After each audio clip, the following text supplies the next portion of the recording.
Okay, I didn't really have time to talk about additive subtractive in the last one, so I'm going to a little bit in this one. Now, additive subtractive is probably one of the most interesting forms of makeup, and it's one of the hardest. It's one of the most difficult to master. My best friend, who's a very famous actor, and most people know him as an actor, when he ever wants me to talk about him as makeup, or if anyone ever talks about him as makeup, because that's actually what he got a degree in to begin with, was makeup design, then he is the makeup artist Deflator Moose. Now, when he originally wanted to start going to the theater, what made him do this, he was watching the movie Godzilla vs. Mechagodzilla. And he saw the one scene where you have the guy that looks totally human, and then half of his face melts away and it becomes a gorilla. And he loved that because you had half the face as a gorilla and half the face as a human. And he absolutely loved the look of that, and he wanted to know how that could be done. And he was fascinated by it. So that's why he actually went into theater to begin with. Well, that's what additive subtractive is. Okay? You first add to the position of the face. Now, silly putty isn't the best method to do this because it's just really kind of almost unsafe to work with it. But what you would do is you would add to the face with a form of latex, rubber, etc. And then you would cut into the makeup itself. And you can do that by layers. So that by layer, by layer, by layer, the makeup gets smaller and smaller, or different pieces get cut away, so there's small sections.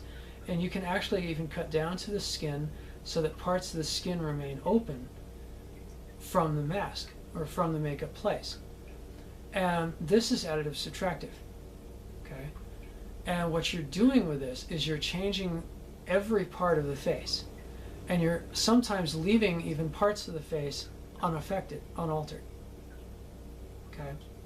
Now, one of the neat things about this is that way you can create effects like half of a human, half lizard, part something else.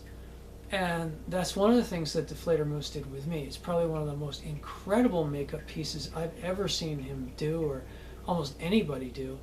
And sometimes I wish I could just like shout, "Hey, give Oscar to this scene," but you know, that's just me being me.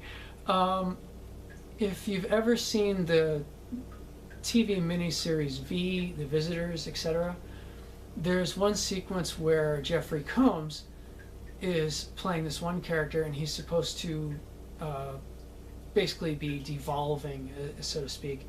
So what they did is first he took my face and he matched me with Jeffrey Combs, and he turned me in to look like Jeffrey Combs. So the two of us look practically identical in the mirror. Then he went on top of that makeup, brought a little bit of it down to my skin so that some part of me was still there, just for the added funness of it. It was like maybe a small section of my cheek or something.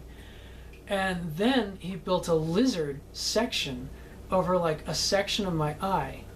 And then he had a flap of skin that then mirrored Jeffrey and then would fall away. So you have layer on top of layer on top of layer on top of layer, and you have me looking like Jeffrey Combs, turning into a lizard and turning back into Jeffrey Combs with a section of me. And it was fantastic. All of us loved it.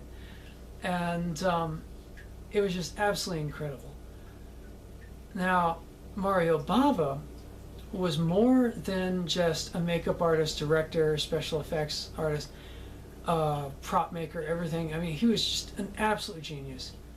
He was a face sculptor, and he could sculpt faces so that it would look identical to someone or like someone that never existed.